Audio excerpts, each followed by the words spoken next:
Bom, eu queria que você abrisse. Abra sua Bíblia, por favor. Evangelho de Marcos, capítulo 9, verso 14.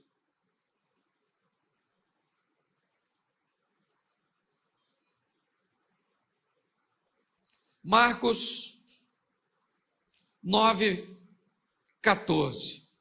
Vamos dar uma olhada nesse texto e tirarmos dele algumas lições importantíssimas para a nossa vida. Eu vou ler bastante e vou falar pouquinho. E quando se aproximou dos discípulos, viu ao redor deles grande multidão e alguns escribas que disputavam com ele. E logo toda a multidão, vendo, ficou espantada e correndo para ele, o saudaram.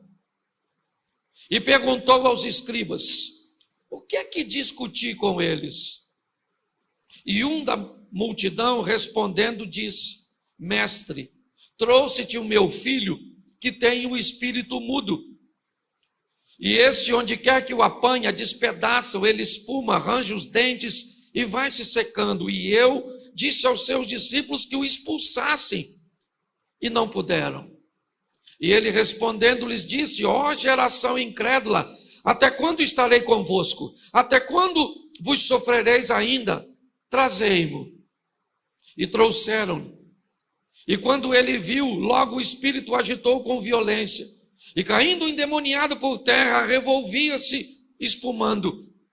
E perguntou ao pai dele: há quanto tempo lhe sucede isso? E ele disse-lhe: desde a infância. E muitas vezes o tem lançado no fogo e na água para o destruir. Mas se tu podes fazer alguma coisa, tem compaixão de nós e ajuda-nos.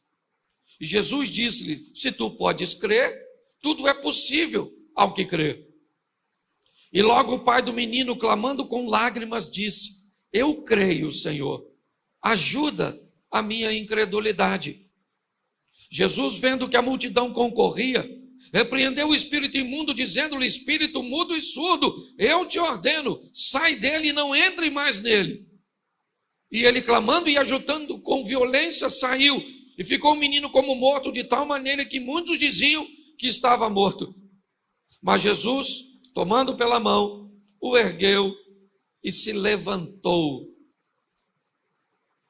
Verso 28. E quando entrou em casa, os seus discípulos lhe perguntaram à parte: por que não podemos nós expulsar? Verso 29, e disse-lhe: essa casta não pode sair com coisa alguma, a não ser com oração e com jejum. Feche os seus olhos. Senhor nosso Deus e Pai, em nome de Jesus, eis aqui a tua palavra. Continue falando conosco. Usa-me como um canal de bênção nesta hora, pelo poder do nome de Jesus. Amém. Glória a Deus. Eu quero compartilhar com vocês, hoje nós estamos numa temática que fala sobre parceria. Alguém que se feriu tanto no percurso, que se machucou tanto no percurso, que quando ele está diante da possibilidade de viver o incrível, o extraordinário, suas feridas, suas dores, suas decepções, suas mágoas, quer com lideranças evangélicas, quer com incompreensão de coisas que aconteceram ao longo da sua jornada, ou seja, do seu percurso, que muitas pessoas se abalam, e no momento de viverem o extraordinário, me parece que essas feridas acabam atrapalhando.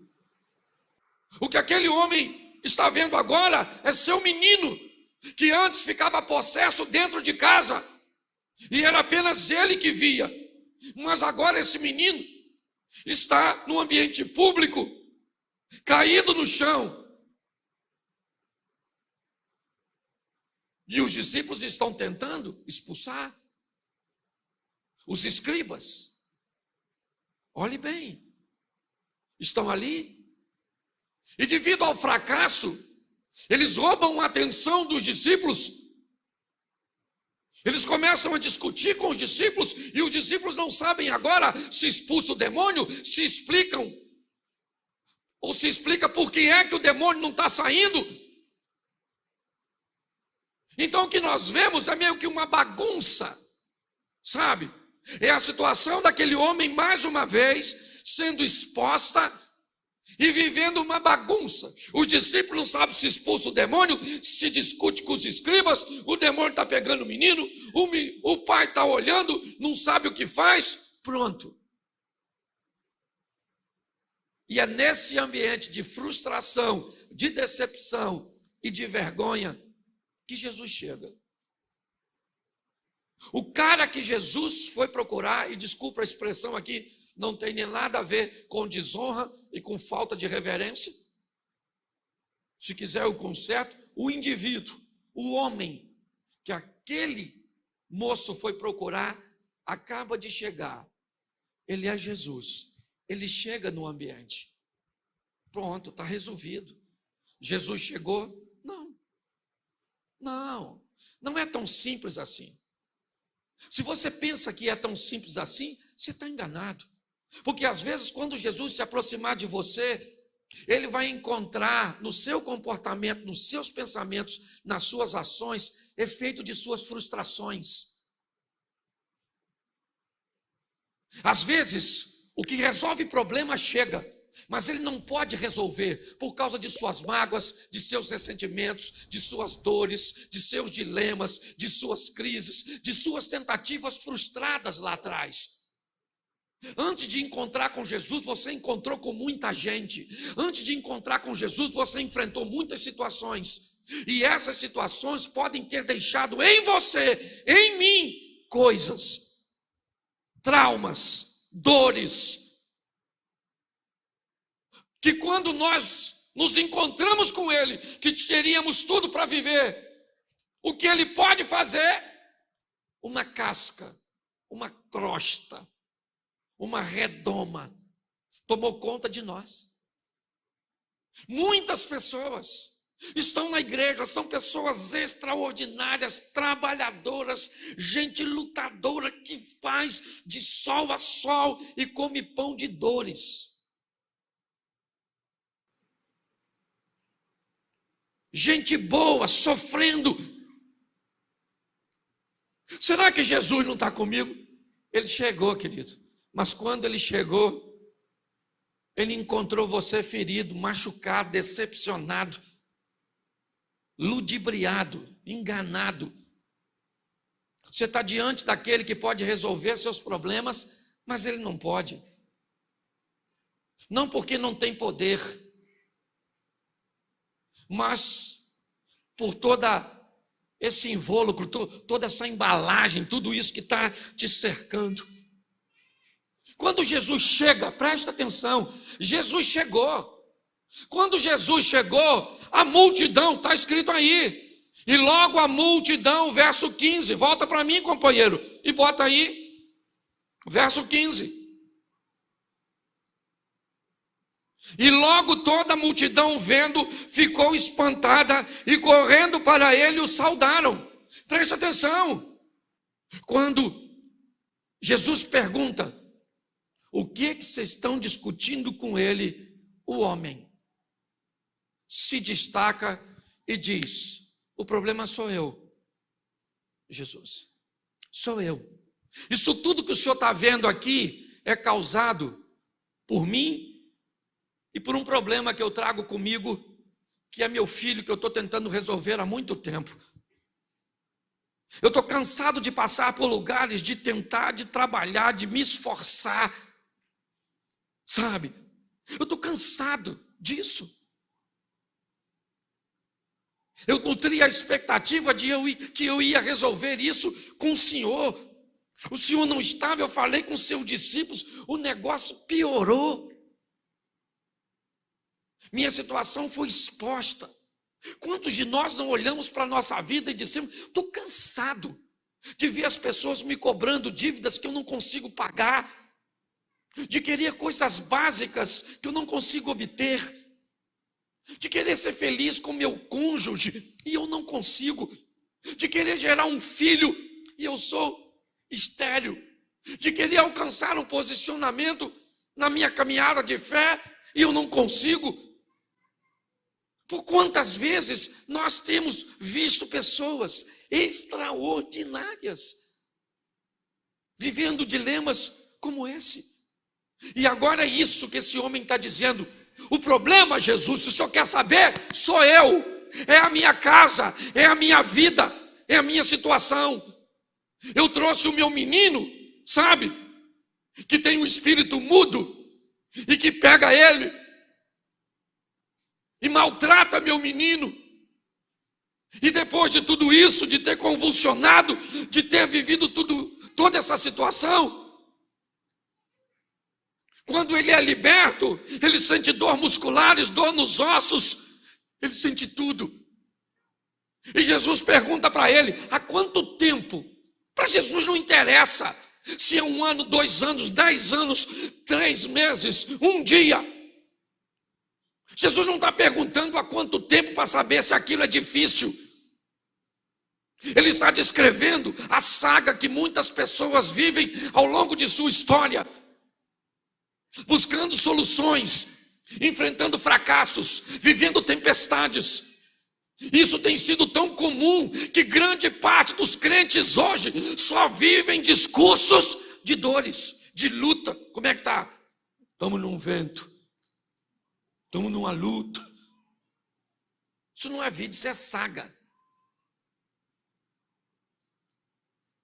Quando Jesus pergunta há quanto tempo lhe sucede isso, o homem diz na frente de escriba, de discípulos e de multidão, isso é um problema antigo, moço. Esse demônio pega meu filho desde a mocidade, desde a infância. E onde quer que apanha, ele range os dentes, fecha, espuma a boca, se contorce todo, vira os olhos. E por muitas vezes, moço, ele tem lançado meu filho no fogo para o matar. Se meu filho está vivo até hoje, é por um milagre. Mas muitas vezes eu tive que sarar suas queimaduras. Eu tive que cuidar de suas feridas. Sabe? Então, já que eu estou diante do Senhor, preste atenção. Se ele não tivesse tantas experiências negativas, esse homem agora está diante de Jesus, falando dos seus fatos, de seus dilemas. E ele diz para Jesus o seguinte, verso de número 22. E muitas vezes o tem lançado no fogo e na água para o destruir. Mas se tu podes fazer alguma coisa, tem compaixão de nós e ajuda-nos. Preste atenção no que esse homem, ele está diante de Jesus.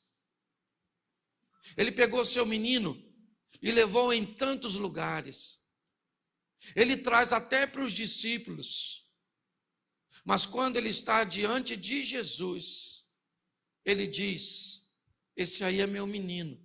Se o Senhor puder, olhe bem, se o Senhor puder fazer alguma coisa por nós, eu já não estou acreditando mais em nada.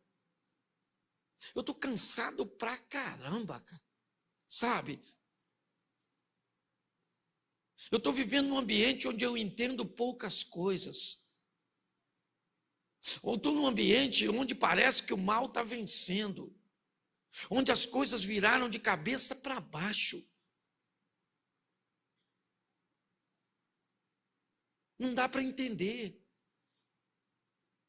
Ele está diante de Jesus, conversando com, finalmente,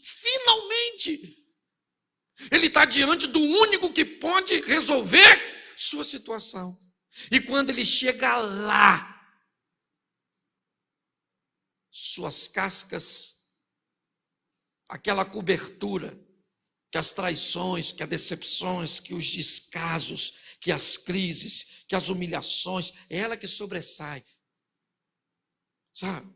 Se o Senhor pode, se tu podes fazer alguma coisa, ajuda-nos.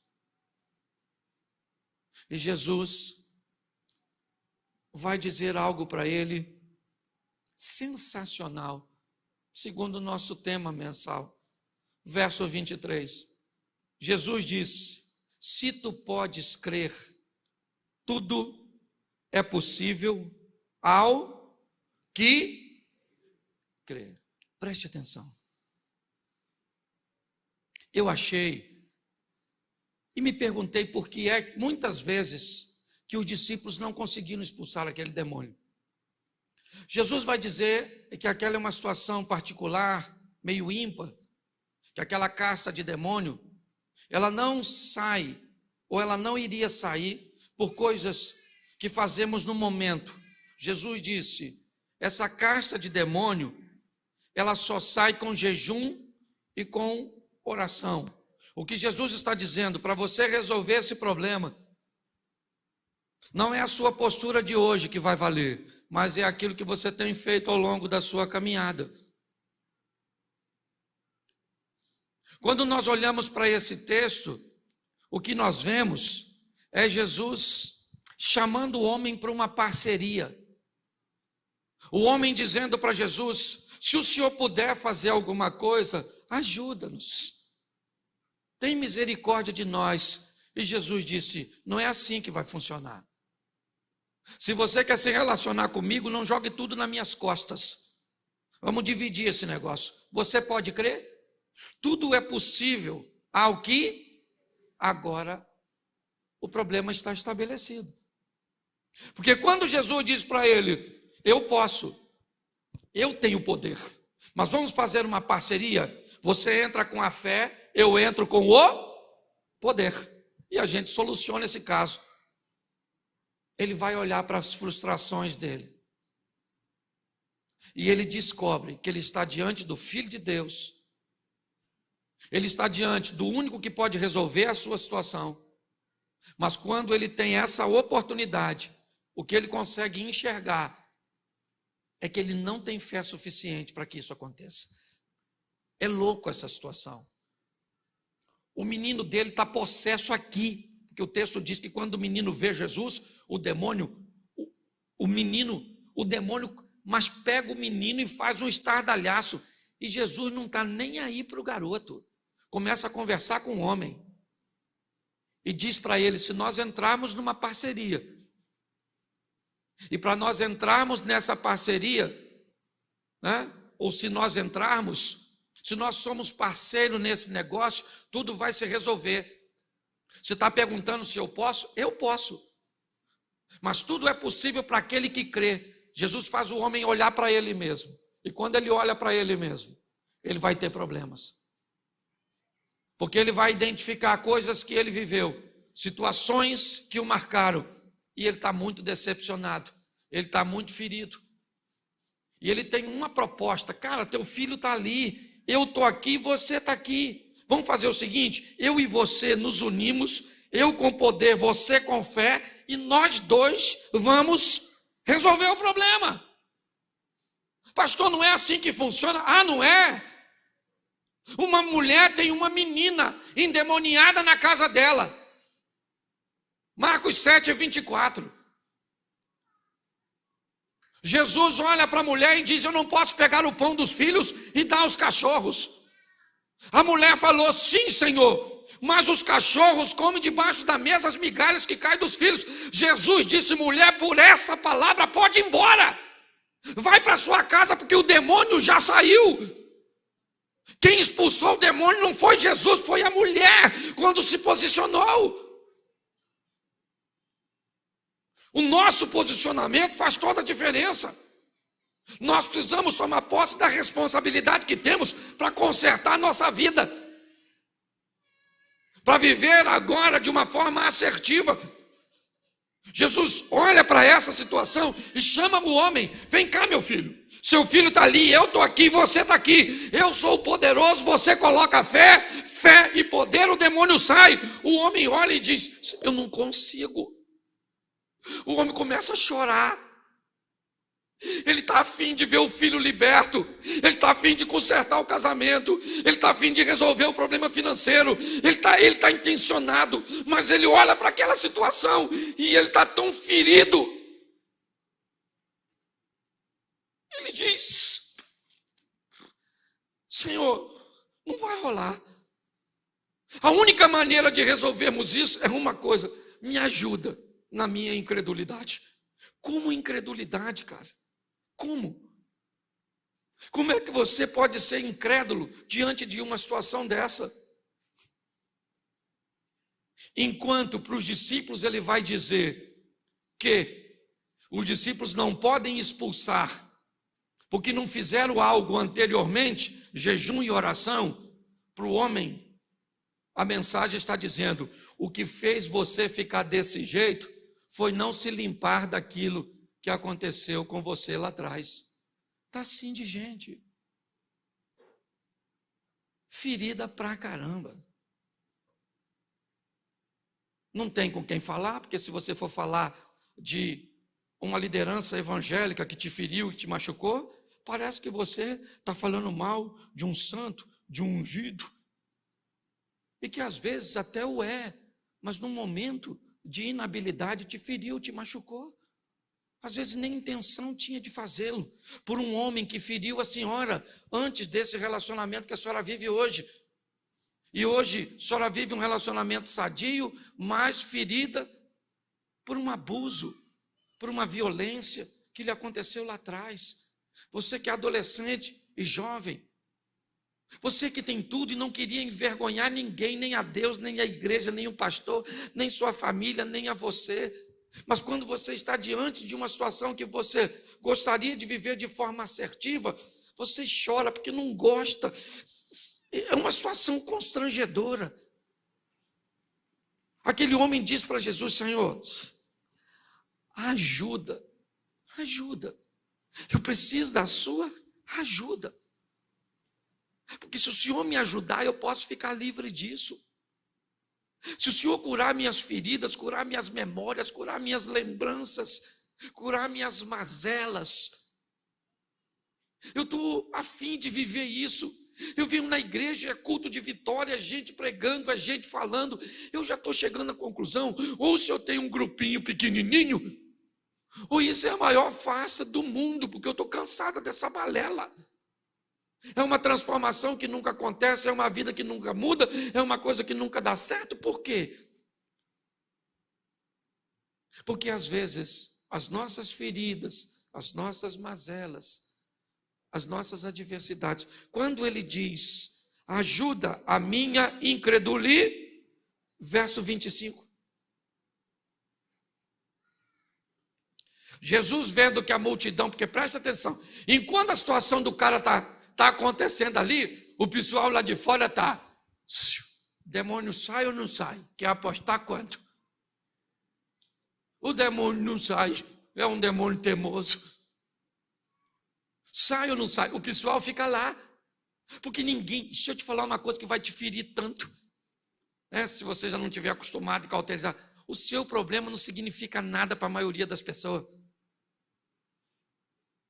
Quando aquele paralítico está no tanque de Betesda, que Jesus se aproxima dele, Jesus falou assim: e aí, ô irmãozinho, está a fim de ficar curado? Qual era a resposta? Sim, claro. Ele falou: sabe o que é, o moço? Estou aqui há tanto tempo, ninguém me leva no tanque, estou cansadão, esse pessoal não liga para mim não. Quando eu chego lá, já chegou outro primeiro que eu. Pior que o fracasso, sabe o que é? É a indiferença dos outros, é ver que ninguém está nem aí porque nós estamos vivendo. E essa é a grande verdade da maioria. Você acha que o mundo conspira contra você? Que nada. O dia que eu fui sepultar meu irmão, eu estava na porta daquela presbiteriana ali, que nem a igreja que eu congregava, ou a denominação que eu fazia parte, abriu as portas para eu velar meu irmão. Eu era vice-presidente de uma igreja da denominação. Minha cunhada era diaconisa dessa mesma denominação. E quando meu irmão morreu, eu tive que pedir favor aos outros para deixar ele ser velado. E eu estou na porta da igreja que me acolheu. e sou muito grato. Meu irmão num caixão lá dentro, e eu na porta, olhando para os carros passando, ali quase em frente à policlínica, a rua da policlínica. E eu descobri que a vida continuava do mesmo jeito, inerente ao meu sofrimento e à minha dor. Os discípulos estão ali, é verdade. A multidão estão discutindo se o demônio sai ou não sai. É meio que uma bolsa de aposta. E Jesus olha pro menino e diz assim, verso 25: espírito mudo e surdo, eu te ordeno, sai dele e não entre mais nele. Depois de ter uma conversa com o pai, depois de fazer o pai olhar para si mesmo, olhar para suas feridas, por suas impossibilidades, e não procurar um milagre, não. Agora o assunto não é milagre. Quando o assunto foi milagre, Jesus pergunta, você pode crer? Ele diz, ajuda-me. Eu estou precisando é de ajuda. Esquece o milagre. Ajuda-me. Agora o problema não é mais o menino, é ele. Ele pede, ajuda-nos, a mim e ao meu menino. E Jesus disse, o problema não é seu menino, o problema é você. Você pode crer? Ele diz, ajuda-me. Eu preciso de ajuda. Para eu resolver esse problema, eu preciso de ajuda. Quando ele pede ajuda e ele entende que a questão é ele, Jesus vai falar com o demônio e não com o menino. Espírito mudo e surdo, sai deste menino agora e nunca mais entre nele. Nesse momento, o demônio saiu e o menino ficou quietinho. O que o pessoal falou? Morreu. Ó, o garoto morreu. Agora o demônio não entra mais mesmo, que o menino está morto. E Jesus pega o menino e devolve ao pai, para que ele fosse para casa. Não do jeito que chegou. Aliás, o menino foi para casa sem o demônio e o pai foi para casa sem as mágoas. Pasmem vocês. A maior parte das pessoas que não vivem a história que a Bíblia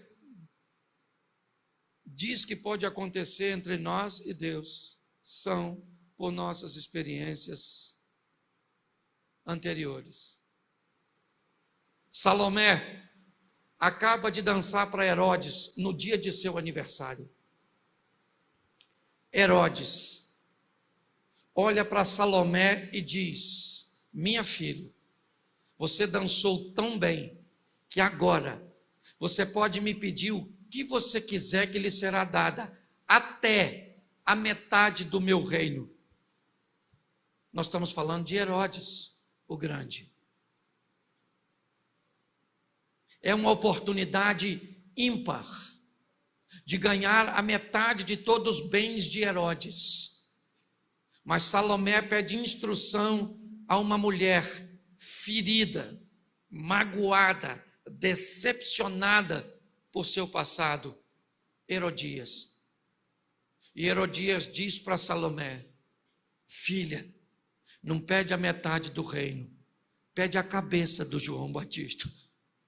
Eu imagino a Herodias, a Salomé falando, mãe, acorda, mãe, metade do reino, bolsa, sapato, perfume, cabeça do João, o que nós vamos fazer? Porque a mágoa faz você abrir mão de coisas extraordinárias por vingança. Eu queria que você ficasse de pé agora, queria que apagasse um pouquinho das luzes, porque vai ser meio vergonhoso. Me ajuda aqui alguém no teclado, num barulho sagrado.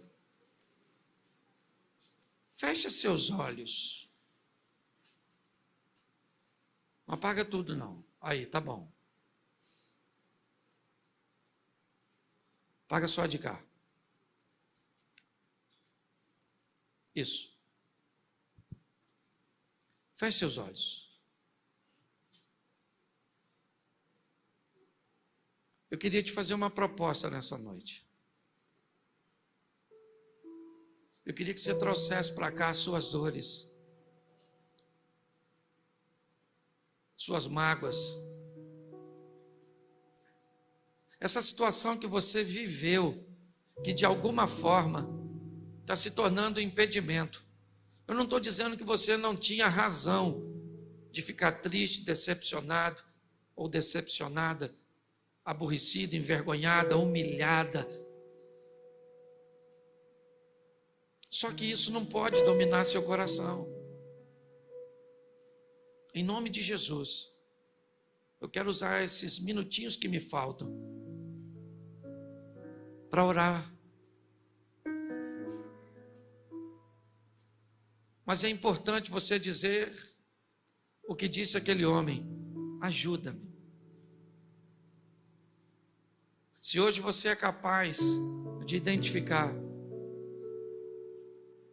essas coberturas ruins que estão bloqueando as suas emoções, que estão afetando a sua fé, eu queria que você trouxesse para cá. Se hoje você quer deixar aqui e viver com Deus uma nova etapa, um novo momento, eu queria que você saísse do seu lugar rapidinho e viesse aqui e dissesse: eu preciso deixar isso, essa vergonha, essa mágoa, essa dor, esse ressentimento, essa humilhação. Sai do seu lugar, não fique com vergonha não. Vergonhoso é continuar com isso no seu coração. Isso. Sai e vem para cá. Isso. Avisa o pessoal aí, Daniel. Nós vamos atrasar 5 minutinhos, tá? Para eles entrarem. Isso. Vem para cá. Não volta para casa com isso não. Às vezes você está buscando o seu milagre, mas seu milagre só vai chegar depois que Ele curar você. Isso. Traz aqui. Isso. Creio que isso. Isso. Traz para Ele. Isso. Glória a Deus. Você tem a oportunidade de viver o incrível, de viver o sensacional, o extraordinário. Não perca essa oportunidade. Isso. Isso. Às vezes você está procurando a coisa certa, mas você está queimando etapas. Antes de buscar seu milagre, busque a sua transformação, a sua cura, a cura do seu coração. Isso. Aleluias. Curando todo meu ser. Confio. Diga para Ele: ajuda-me, Senhor. Ajuda-me na minha incredulidade. Ajuda-me. Isso. Traz para o particular, traz para o singular, traz para o pessoal. Senhor, meu Deus e Pai, em nome de Jesus, eu quero orar por essas pessoas a Ti. Em nome de Jesus, pessoas valentes, trabalhadoras, dedicadas, pessoas honestas, sinceras, que têm buscado respostas, ó Deus, mas que não conseguem ouvir a Tua voz, pelas dores, pelas mágoas, pelos ressentimentos, pelas decepções. Suas vidas têm sido paralisadas, ó Deus. Em nome de Jesus, ó Pai, ajuda. Agora eles estão dizendo, como disse aquele homem: ajuda-me na minha incredulidade. Isso. Ajuda, Pai, a cada homem, a cada mulher, a cada moço, a cada menina, em nome de Jesus. Cura os casamentos, cura, ó Deus, as situações financeiras, ministeriais, em nome de Jesus. Em nome de Jesus, Pai, que essa seja uma noite de cura, uma noite extraordinária, em nome de Jesus.